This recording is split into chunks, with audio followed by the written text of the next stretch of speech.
ఇక్కడైతే ఆడపిల్లలు ఇంటి ఆడపడుచులు ఉంటారుగా వాళ్ళైతే ఖురాన్లు తీసుకొచ్చారనమాట.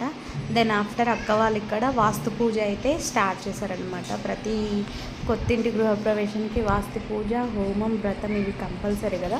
ఫస్ట్ అయితే అక్క వాళ్ళు వాస్తు పూజ అయితే ఇక్కడ స్టార్ట్ చేస్తున్నారనమాట. సో దాని తర్వాత వదిన వాళ్ళందరూ కలిసి ఇంట్లో పూజ కూడా చేసుకున్నారనమాట. ఇంట్లో దీపం వెలిగిస్తారు కదా, అది కూడా అయిపోయిందన్నమాట. అసలు అక్కకి అసలు రెస్టే లేకుండే, మొత్తం టైర్డ్ అయిపోయింది, అసలు ఓపిక లేకుండే. దీనికంటే ముందు రోజు అన్ని ఫ్లవర్ డెకరేషన్ కావచ్చు అవన్నీ కూడా చేసుకోవడానికి చాలా టైం పట్టిందనమాట. సో ఇక్కడ చూసిరుగా మా చిట్టతల్లి ఎంత మంచిగా కథ వింటుందో, అంటే మంత్రాలు వింటుంది, వాళ్ళు ఏం చెప్తున్నారు అనేది. వీళ్ళిద్దరు వచ్చేసి అక్క వాళ్ళ ఆడపడుచులు అనమాట.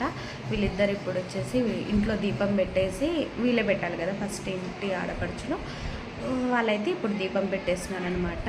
అలాగే నెక్స్ట్ హోమం తర్వాత వ్రతం, ఈ రెండు కూడా ఉంటాయి. చాలా అంటే చాలా హ్యాపీగా అనిపించింది ఇట్లా అక్కతోటి ఇలా పార్టిసిపేట్ చేయడము.